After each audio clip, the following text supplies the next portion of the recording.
कैसे हैं आप सब? स्वागत है आपका टीचिंग इंस्टीट्यूट में। बात करेंगे आज हम लोग सीटेट दिसंबर, जनवरी 2021 और 22 की एग्ज़ाम्स होने वाली है सीटेट की। इसके लिए हम ईवीएस की प्रैक्टिस सेट लाए हैं। ईवीएस की आज हमारी प्रैक्टिस सेट नंबर फर्स्ट है। इससे पहले हमने सीडीपी की प्रैक्टिस सेट कर ली। उसके बाद हमने ईवीएस के अभी पहला चैप्टर कर रहे हैं। उसके बाद हमने मैथ्स के कर लिए, मैथ्स के न्यूमेरिकल एंड थ्योरेटिकल दोनों कर लिए हैं। उसके बाद पेडागोजी अलग से आपको मैथ्स की मिल रही है। आज हम यहाँ पर इम्पोर्टेंट 30 क्वेश्चन करेंगे, जो आपके 15 नंबर जो होते हैं वो एनसीईआरटी से होंगे, जिसको हम कंटेंट कहते हैं। उसके बाद यहाँ पे 15 नंबर यहाँ पर आपको मिलेंगे। 15 नंबर आपको पैडागोजी पोर्शन से मिलेंगे। तो टोटल 30 क्वेश्चन करेंगे। आपको यहाँ पर 30 में से कितने क्वेश्चन कर पाए वो कमेंट सेक्शन में बताने हैं। तो चलिए आज का पहला क्वेश्चन देखते हैं। पहला क्वेश्चन कहता है, नेहा गुप्ता भोजन संरक्षण के विषय में पढ़ाते हुए निम्न गतिविधियां बताती है। नेहा गुप्ता एक लड़की है और वो भोजन के संरक्षण के विषय में कुछ गतिविधियां बताती है। तो वो क्या होंगे देखते हैं। ऑप्शन नंबर ए है, उसे गीले कपड़े में लपेट कर रख देना चाहिए। ऑप्शन नंबर बी है, ऑप्शन नंबर दूसरा है, उसे कटोरी में रखकर कटोरी को खुले बर्तन वाले ठंडे पानी में रखना चाहिए। उपरोक्त गतिविधियों द्वारा किन वस्तुओं के संरक्षण की बात हो रही है। यहाँ पर आप नोटिस करेंगे क्वेश्चन थोड़ा उल्टा पूछा है। क्वेश्चन यहाँ पर पूछा है गीले कपड़े में लपेट कर रख देना चाहिए, उसे कटोरी में रखकर कटोरी को खुले बर्तन वाले ठंडे पानी में रखना चाहिए। किन किन वस्तुओं की यहाँ पर संरक्षण की बात हो रही है। हरा धनिया, पके हुए चावल, हरा प्याज, लहसुन, हरा धनिया, आलू और यहाँ पर पालक और अदरक।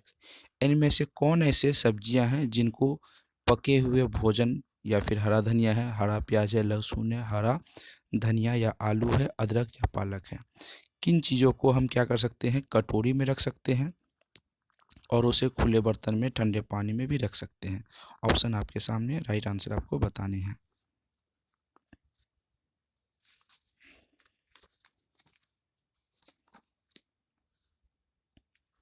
चलिए यहाँ पर बात करते हैं हम। ऑप्शन नंबर ए हो जाएगा, हरा धनिया और पके हुए। जब पके हुए चावल को, जब भी हम हरा धनिया और पके हुए चावल को क्या करते हैं, पका हुआ चावल को अगर हम ज़्यादा लंबे समय तक रखना चाहते हैं तो उसमें हम गीले कपड़ों में लपेट कर रखना चाहिए। उसे कटोरी में रखकर कटोरी में खुले बर्तन और ठंडे पानी के आसपास उसे रख देनी चाहिए। ये सीटेट में पूछा हुआ क्वेश्चन है। अगर आपको लगता है कि ऐसे क्वेश्चन सीटेट में नहीं आते हैं, आपने पहले सीटेट की एग्ज़ाम्स दी है तो आपको पता चल जाएगा ऐसे क्वेश्चन सीटेट में बढ़ बढ़ के आते हैं। ये एनसीईआरटी का पोर्शन है, जो एनसीईआरटी का क्लास 3 to 5 पढ़ते हैं हम लोग, ठीक है। उसमें ये एनसीईआरटी में जो क्वेश्चन कवर करवाए थे वहाँ से हमने क्वेश्चन इसे उठाया है। तो चलिए क्वेश्चन नंबर दूसरा देखते हैं।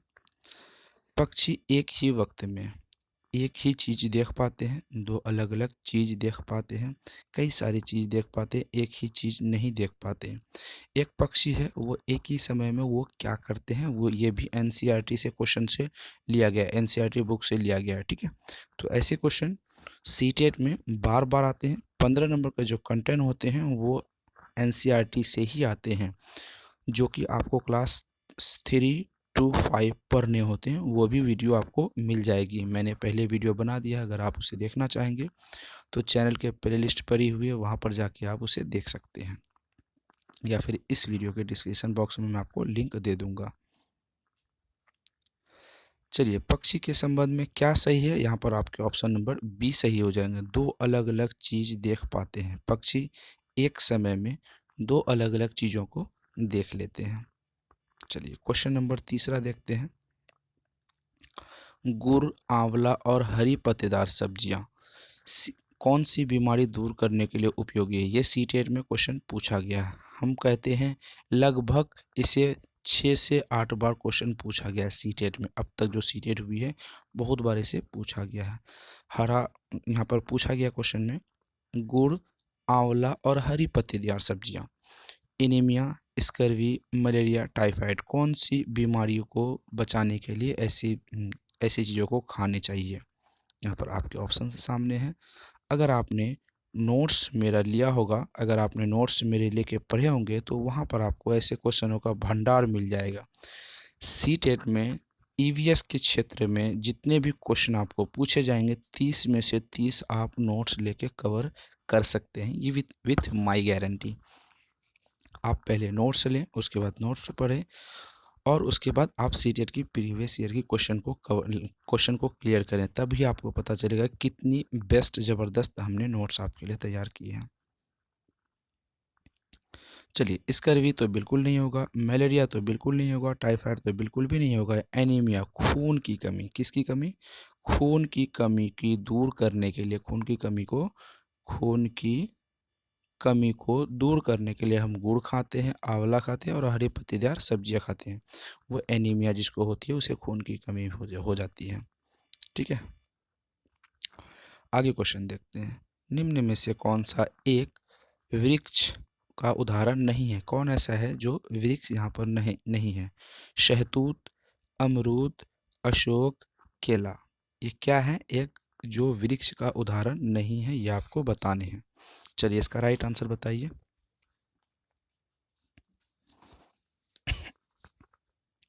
यहाँ पर आपको देखने मिलेगा, ये शहतूत है, ये अमरूद जिसको लोकल लैंग्वेज में बिलाती भी कहीं कहीं कहा जाता है, ठीक है, या फिर इसे अमरूद कहते हैं। अशोक, अशोक के भी जो होते हैं वो भी एक, सॉरी, ये भी एक पेड़ के उदाहरण है, ये भी एक पेड़ के उदाहरण है, अशोक भी एक पेड़ के उदाहरण है। केला एक पेड़ नहीं है, केला एक फल है। सिंपल क्वेश्चन कभी कभी आपसे पूछे जाते हैं और आपसे वहाँ पर मार्क्स छूट जाते हैं, आप उसे कवर कर लेंगे।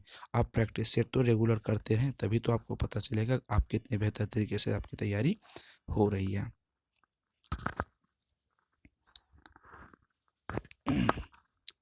चलिए, आगे क्वेश्चन देखते हैं। क्वेश्चन कहता है, दूध, अंडा, मछली, दाल, सोयाबीन आदि भोजन के किस घटक के स्रोत हैं? वसा, vitamins, protein, carbohydrate. Simple question है, 5 सेकंड में इसका राइट आंसर दे पाएंगे नोट्स वाले अभ्यर्थी तो बिल्कुल तुरंत इसे इसका राइट आंसर दे पाएंगे। जहाँ पर बात हो रही है अंडों की और मछलियों की, ये दो चीज़ें ऐसे हैं जिनमें से भरपूर मात्रा में प्रोटीन पाई जाती हैं। दाल में भी अगर बात की जाए, दाल और सोयाबीन, ये सभी चीज़ें प्रोटीन के क्षेत्र में आते हैं। ठीक है, इन सभी चीज़ें किसके क्षेत्र में आते हैं? प्रोटीन के क्षेत्र में। इन सभी चीज़ों में प्रोटीन पाए जाते हैं।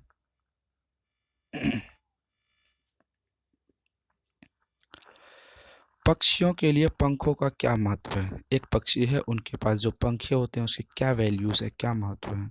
वे उड़ने में मदद करते हैं, वे उनके शरीर को गर्म रखते हैं, option B, A and B दोनों, या फिर ऑप्शन डी, इनमें से कुछ नहीं। तो राइट आंसर बताइए क्या होंगे। एक पक्षी है, पक्षियों के लिए पंखों की क्यों आवश्यकता होती है, यहाँ पर आपसे सवाल पूछा है। तो यहाँ पर सवाल ऑप्शन नंबर ए सही हो जाएगा, क्योंकि पक्षियों के पास अगर पंखे ना हो तो वे उड़ नहीं पाते हैं। ठीक है, तो उनके शरीर को गर्म रखते भी हैं, ऑप्शन नंबर बी भी सही हो जाएंगे यहाँ पर। इस हिसाब से हम कह सकते हैं option number A and B दोनों सही हो जाएंगे। चलिए, क्वेश्चन आगे देखते हैं। निम्नलिखित कथनों पर गौर करें। एक, इस घोंसले में बाल, बारीक घास, पतली टहनियाँ, सूखे पत्ते, रुई, कपड़ों के चित्रे, मकड़ी के जाल और पेड़ की छाल के टुकड़े पाए जाते हैं। ये एनसीईआरटी से क्वेश्चन लिया गया है, याद रखेंगे आप। एनसीईआरटी से क्वेश्चन लिया गया है, ये बुक नंबर क्लास क्लास 4 का ये क्वेश्चन है। ठीक है, हमने कहा सी टेट में जो बुक से पूछे जाते हैं क्लास 3 to 5 से आपके पूछे जाते हैं, यह 4 क्लास का है, एनसीईआरटी बुक्स का है। एनसीईआरटी बुक्स की समरी आपको नोट्स में मिल जाएगी। तो यहाँ पर दूसरा देखते हैं, यह घोंसले पेड़ की छाल से लटकता हुआ है, उपरोक्त किस विशेषताओं के घोंसले होते हैं? कौवा का, वसंत गौरी, वीवर पक्षी, शक्कर खेरा का। तो आपको राइट आंसर बताने हैं यहाँ पर।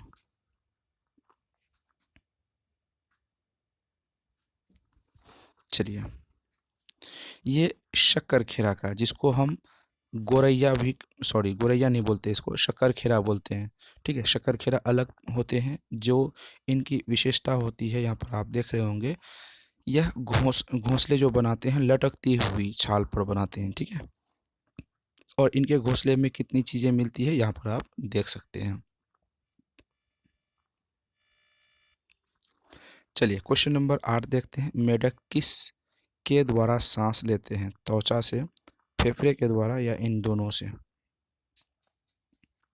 जो मेंढक होते हैं, ठीक है, वो किन से सांस लेते हैं? त्वचा से भी सांस लेते हैं, फेफड़ों के द्वारा भी सांस लेते हैं। तो यहाँ पर option number A and B D दोनों हो जाएगा, सॉरी ए एन बी होगा, यहाँ पर ए एन बी दोनों हो जाएगा। चलिए क्वेश्चन आगे देखते हैं। रैपलिंग का अर्थ क्या है? पर्वत से नीचे उतरना, पर्वत से ऊपर चढ़ना, रस्सी के पुल के ऊपर चलना, रस्सी नदी में पाँव चलना, छोटी नदी में नाव चलना। ये रैपलिंग का क्या अर्थ है? ये भी एनसीईआरटी से बुक से लिया गया है, ठीक है। ये भी एनसीईआरटी बुक से लिया गया है, तो एनसीईआरटी बुक से एग्जाम्स में क्वेश्चन पूछे जाते हैं। चलिए इसका राइट आंसर बताइए। रैपलिंग का मतलब होता है पर्वत से नीचे की ओर उतरना, ठीक है। पर्वत से ओर यहाँ पर क्या होती है, जो पर्वत है उसके नीचे की ओर उतरना होती है, ठीक है। नीचे की ओर उतरना रैपलिंग कहलाती है। आगे क्वेश्चन देखते हैं। निम्न में से विदेशी सब्जियां हैं। मूली, करेला, मिर्ची, पालक, टमाटर। ए बी, एक ऑप्शन ए है 1 2 3 4 5 सभी है, या फिर 2 3 4 5 इतना है, या फिर 4 3 5 या फिर 3 4 5 है। जो विदेशों से आई गई सब्जी है, ये भी एनसीईआरटी के सवाल पूछा गया है। ये भी एनसीईआरटी से क्वेश्चन आया हुआ। तो आपको बताने हैं यहाँ पर, निम्न में से कौन सी सब्जी है जो विदेशों से आई है?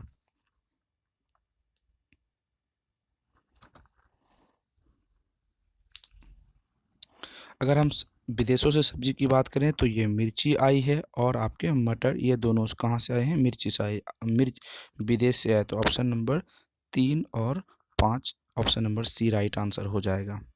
चलिए, मलेरिया रोग मुख्य रूप से फैलता है वर्षा ऋतु में, ग्रीष्म ऋतु में, शीत ऋतु में, वसंत ऋतु में।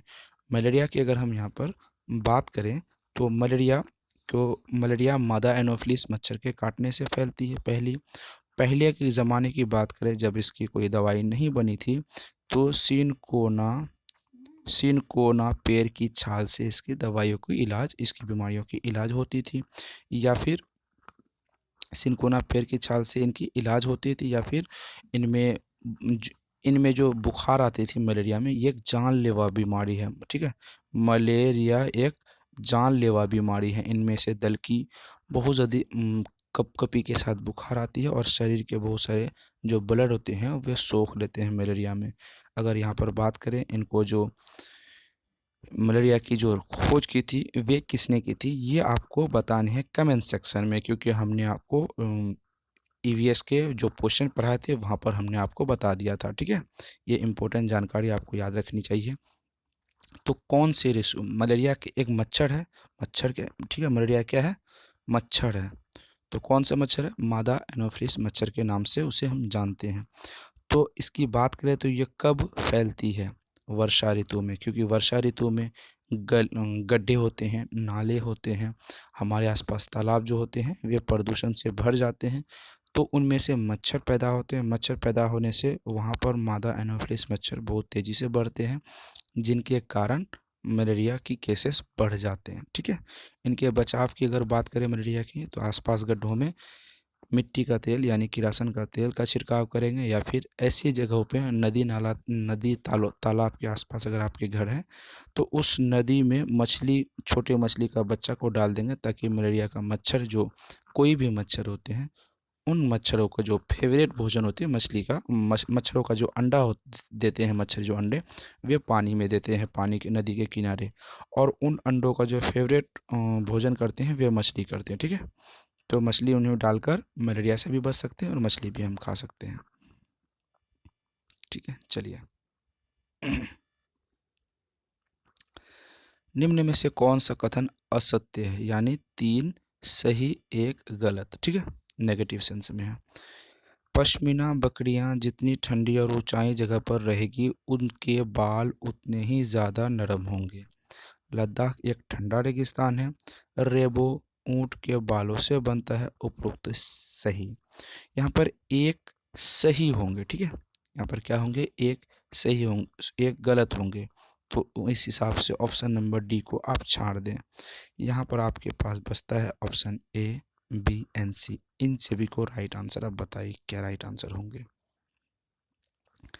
जब हम आपको नोट्स प्रोवाइड किए थे तो वहाँ पर नोट्स में वहाँ पर लिखा होगा पश्मीना बकरियां जितनी ऊंची ठंडी में रहती है। ये एनसीईआरटी बुक से लिया गया। एनसीईआरटी के बुक अगर आप नहीं पढ़े हैं तो आप सिंपल नोट्स ले लें, आपके कवर हो जाएंगे, ठीक है। आपके एनसीईआरटी टोटल कवर हो जाएंगे। पश्मीना बकरियां जितनी ठंडी और ऊंची जगह पर रहती हैं उनके बाल उतने ही ज़्यादा नरम होते हैं। ये सही हो जाएगा। लद्दाख एक ठंडा रेगिस्तान, ये भी सही हो जाएगा। रेबो ऊंट के बालों से बनती है, बिल्कुल भी यहाँ पर गलत आंसर हो जाएगा ये। तो गलत वाले को टिक मार लेंगे। Option number C right answer यहाँ पर आपके हो जाते हैं, क्योंकि क्वेश्चन नेगेटिव सेंस में पूछा गया है।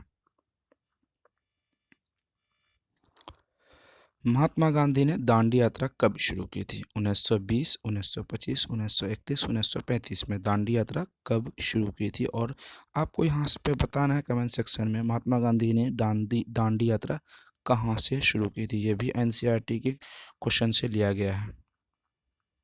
एनसीईआरटी बुक से ये भी क्वेश्चन लिया गया है।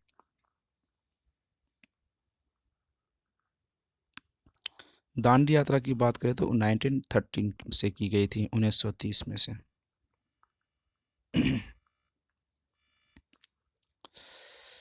कचनार के फूल की सब्जी खाई जाती है उत्तर प्रदेश में, मध्य प्रदेश में, महाराष्ट्र में, गुजरात में।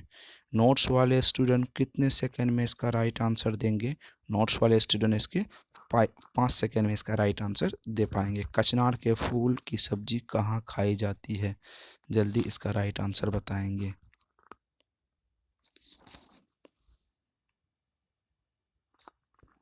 ठीक है, ये उत्तर प्रदेश में यानी यूपी में है, ठीक है। यूपी के लोग कचनार के फूल की सब्जी खाते हैं। मुख्य फसल के साथ उग आई खरपतवार फसलों को उगने में मदद करती है, फसलों को नुकसान पहुंचाती है, फसलों के लिए खाद का काम करती है, फसल की रक्षा करती है। ये किसान के जितने भी स्टूडेंट किसानी करते हैं वे आराम से इसे बता पाएंगे। सिंपल क्वेश्चन है और इजी क्वेश्चन भी है। फसल के साथ जो खरपतवार उगाते हैं उसे हम लोग क्या कहते हैं, यहाँ पर आपको बताने हैं। उसे वो फसल को नुकसान पहुँचाते हैं, ठीक है। फसल को बढ़ने नहीं हो देते हैं, उनमें वृद्धि नहीं होती है। जितनी खाद अगर हम डालते हैं खेतों में, विटामिन्स, मिनरल्स, कैल्शियम वगैरह सब वो जंगल खरपतवार खा लेते हैं, इसीलिए फसलों को दिक्कत होती है। मानचित्र के द्वारा किसका विकास किया जा सकता है? बच्चों में अभिव्यक्ति योग्यता का, बच्चों में संप्रेषण कौशल का, स्थान, दूरी, दिशा, सापेक्ष स्थिति योग्यता को समझने के लिए, ड्राइविंग और पेंटिंग की योग्यता को समझने के लिए।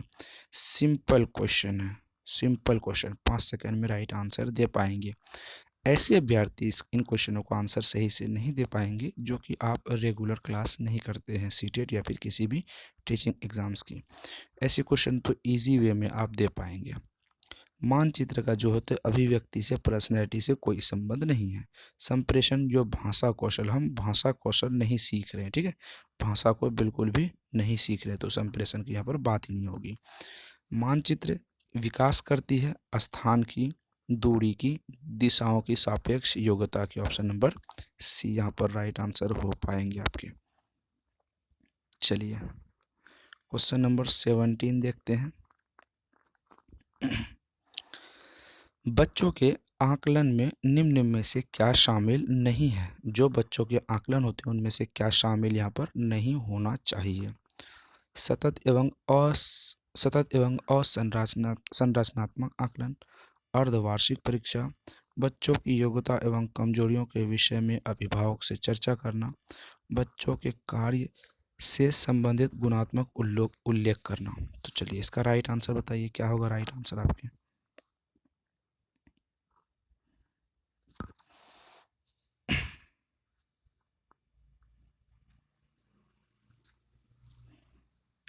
चलिए, इसका राइट आंसर हो जाएगा ऑप्शन नंबर यहाँ पर डी, बच्चों के कार्य से संबंधित गुणात्मक उल्लेख करने चाहिए। यहाँ पर ये सही हो जाएंगे, बाकी सब गलत हो जाएंगे। ठीक है,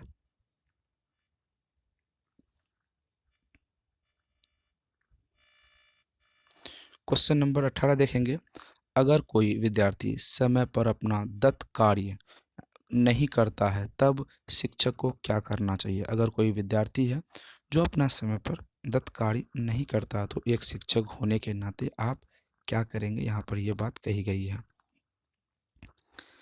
प्रधानाचार्य को सूचित करना चाहिए, उनके अभिभावक को सूचित करना चाहिए, उनके कार्य नहीं क्यों नहीं किया पता लगाना चाहिए। उपरोक्त डी किसका क्वेश्चन है, पैडागोजी का सेक्शन है। ठीक है, पैडागोजी का सेक्शन है। पैडागोजी हमने कहा था ईवीएस में आपको 15 नंबर के जो 15 नंबर पूछेंगे वो एनसीईआरटी का कंटेंट से पूछेंगे और 15 नंबर आपके पैडागोजी से पूछेंगे।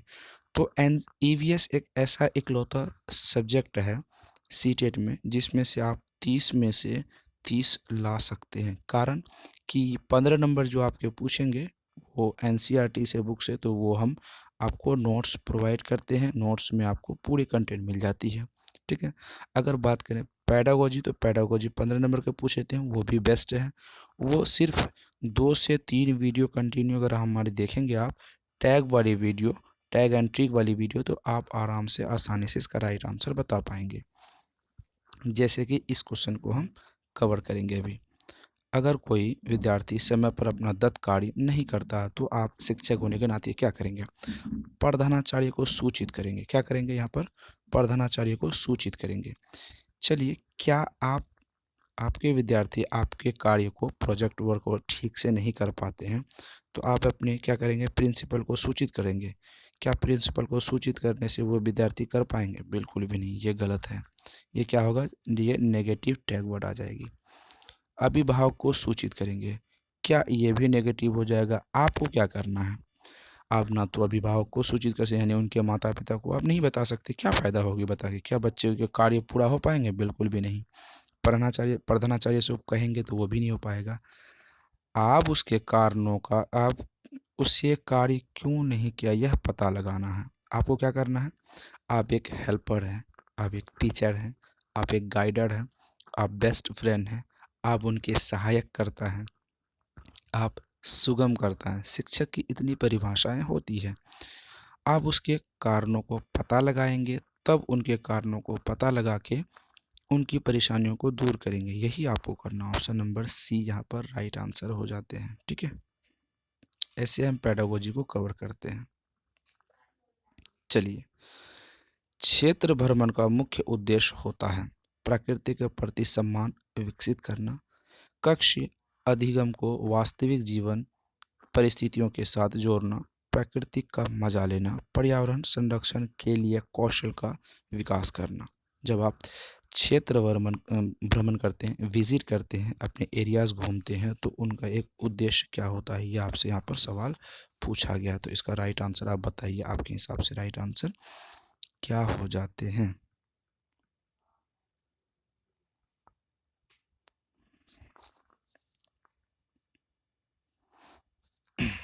चलिए, जब आप क्षेत्र भ्रमण करते हैं बच्चों के साथ या खुद भी करते हैं तो पर्यावरण के प्रति सम्मान का विकसित करना, क्या सिर्फ, ये बिल्कुल भी गलत हो जाएगा। कक्षीय अधिगम को वास्तविक जीवन से जोड़ना, एनसीएफ ने क्या कहा था, यहाँ पर बात करेंगे हम एनसीएफ के बारे में। एनसीएफ, ठीक है, 2005 आपके लिए कहा था, कहता है पर्यावरण के विषय में अगर सवाल यहाँ से आपको पूछा जाता है पर्यावरण संबंधी कक्षा में, एनसीएफ द्वारा एक कहा गया कथन कौन है, कक्ष अधिगम को, यानी आपको जो कक्षा में पढ़ा रहे हैं उन अधिगम को, उन सिखाने के लिए वास्तविक जीवन से जोड़ना, रियल स्थिति को जोड़ना। यहाँ पर option number B right answer हो जाते हैं। विद्यालय में विभिन्न प्रकार की प्रदर्शनी आयोजित करने के पार्श्व में निहित उद्देश्य है। एक विद्यालय है, उनमें से विभिन्न प्रकार के प्रदर्शनी आयोजित करने के पार्श्व में निहित उद्देश्य क्या है। विद्यालय को नाम रोशन करना, बच्चे को मनोरंजन उपलब्ध कराना, बच्चे को सृजनात्मकता का विकास करना, बच्चे को विभिन्न व्यवसाय के लिए तैयार करना। ये बात आपको बतानी है। चलिए, ये किसका क्वेश्चन है? ये आपको पेडागोजी सेक्शन से आते हैं। पेडागोजी सेक्शन से आते हैं तो हम पेडागोजी को कैसे कवर करते हैं? टैग एंड ट्रिक के माध्यम से। चलिए बात कर लेते हैं। क्या हम विद्यालय के नाम रोशन करने से बच्चे बेहतर हो पाएंगे? बिल्कुल भी नहीं, नेगेटिव टैग वर्ड है। मनोरंजन उपलब्ध कराएंगे प्रदर्शनियों के लिए, ये भी गलत हो जाएगा। हालांकि कुछ हद तक मनोरंजन ठीक पॉजिटिव के आते हैं, लेकिन यहाँ पर नेगेटिव हो जाएंगे। यहाँ पर सृजनात्मकता, जहाँ पर भी आपको बच्चे में सृजनात्मकता दिखे वो पॉजिटिव टैग वर्ड आ जाते हैं। ठीक है, ऑप्शन नंबर यहाँ पर क्या हो जाएंगे? सी राइट आंसर हो जाएंगे। अगर हम बात करें विभिन्न व्यवसाय के लिए तैयार करना, यहाँ पर बच्चे प्राइमरी लेवल के हैं, 1 क्लास से 5 क्लास तक की पढ़ाई करते हैं। उनमें बिजनेस के बारे में वो बिल्कुल भी नहीं समझ पाएंगे, इसीलिए बिल्कुल भी गलत होगा।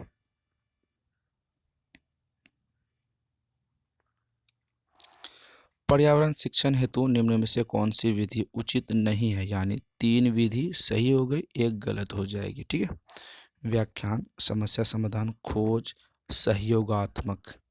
क्या नहीं होगा? तो पर्यावरण के बारे में सहयोगात्मक सही होगा, खोज डिस्कवर सही होगा, समस्या समाधान सही होगा, व्याख्यान। ठीक है, व्याख्यान यहाँ पर गलत हो जाएगा, गलत वाले को टिक मार लेंगे। ऑप्शन नंबर ए राइट आंसर। इतने लंबे क्वेश्चन आते हैं कभी कभी, बाप रे। गरीबी, निरक्षरता, असमानता, लैंगिक भेदभाव आदि जैसे सामाजिक मुद्दे के अधिगम हेतु कौन सा तरीका प्रभावशाली है? बच्चे को सांस्कृतिक सभ्यताओं में विविधता का सम्मान करने योग्य बनाना चाहिए। बच्चों को उन मुद्दों पर लेख स्लोगन लिखाना चाहिए। बच्चों को इन मुद्दों पर चार्ट तैयार करने के लिए कहना चाहिए। बच्चे को उन मुद्दों से संबंधित जानकारी एकत्रित करने के लिए, विश्लेषण करने के लिए सामूहिक परियोजना लेने के लिए कहना चाहिए। तो क्या राइट आंसर होंगे? आपको यहाँ पर राइट आंसर बताने हैं। क्वेश्चन देखते हैं। गरीबी, निरक्षरता, असमानता, लैंगिक भेदभाव के लिए आपको क्या करना चाहिए?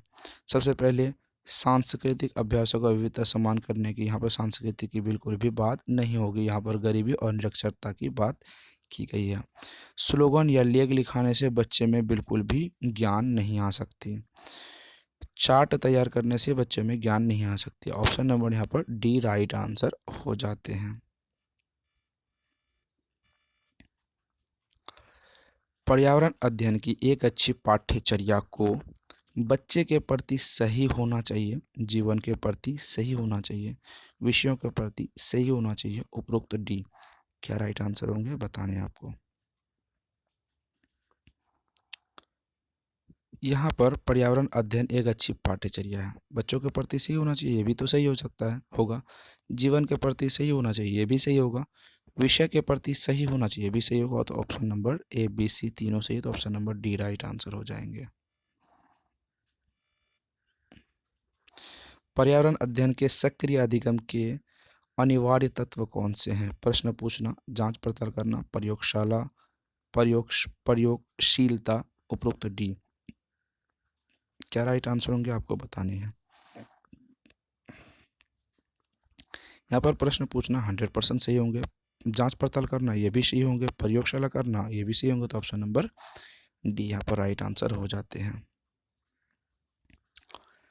विद्यालयों को पर्यावरण विद्यालयों को स- पर्यावरण को साकल्याणवादी ढंग से देखने योग्य बनाने के लिए प्राथमिक स्तर पर पर्यावरण अध्ययन की पाठ्यचर्या में विज्ञान की संकल्पना को सम्मिलित किया जाता है, सामाजिक विज्ञान की संकल्पना को सम्मिलित किया जाता है। उपरोक्त D A and B D दोनों, यहाँ पर क्या राइट आंसर होंगे वो बताने हैं।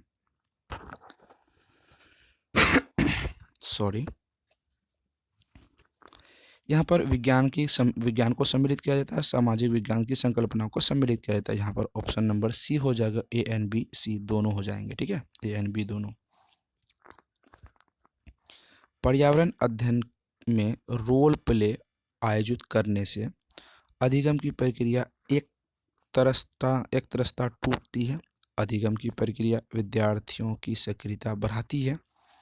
विद्यार्थियों में सामाजिक कुशलता विकसित करती है। विद्यार्थियों के बस्ते बस्ते का बोझ कम होता है।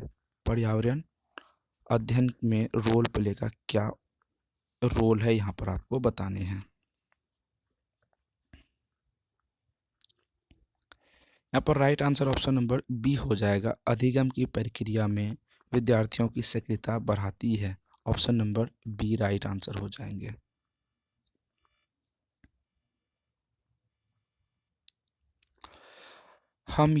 हम यात्रा करते हैं प्रकरण को बढ़ाने का सर्वोत्तम तरीका है। शिक्षार्थियों द्वारा यात्रा में उपयोग किए गए विद्यार्थी विभिन्न साधनों के अनुभव को जानना, यात्रा के विभिन्न साधनों की व्याख्या करना, शिक्षार्थियों से कहना कि वे सहायता के विभिन्न साधनों के चित्र एकत्रित करें, शिक्षार्थियों को किसी यात्रा पर ले जाना। क्या राइट आंसर होंगे वो बताने हैं आपको। यहाँ पर ऑप्शन नंबर ए आपके राइट आंसर हो जाते हैं। सामूहिक रूप से किसी चित्र कथनात्मक को पढ़ने से बच्चों में सामाजिक का विकास होता है, वैज्ञानिक दृष्टिकोण का विकास होता है, लेखन कौशल का विकास होता है, संप्रेषण कौशल का विकास होता है। सामूहिक रूप से चित्र कथन पढ़ने में बच्चों का कौन सा विकास होता है, ये आपको बताने हैं। यहाँ पर सामूहिक रूप से सामाजिकता का विकास होता है।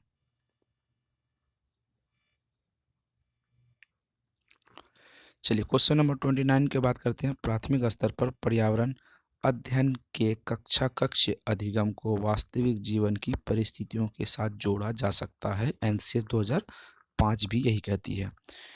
जीवन जंतु पर आधारित पाठ को पढ़ने के मदद के बाद बच्चों को चिड़ियाघर भ्रमण करने ले जा सकता है। पाठ में दिए गए प्रयोगात्मक क्रियाकलापों को पूरा करवाकर विद्यार्थियों को भी भीतर और बाहर खेले जाने वाले विभिन्न खेलों के नाम याद कराकर पोषण प्रकरण को श्याम पट पर पाचन तंत्र का आरेख देखकर। जल्दी राइट आंसर बताइए क्या होगा। यहाँ पर ऑप्शन नंबर ए राइट आंसर हो जाएंगे आपके। क्वेश्चन नंबर 30 देखते हैं। निम्न में से कौन सा कथन आकलन प्रक्रियाओं के बारे में सही नहीं है, यानी 3 सही 1 गलत। हमें किसे ढूंढना है, गलत वाले को ढूंढना है। बच्चों के पोर्टफोलियो में उनके सभी तरह के कार्य होने चाहिए।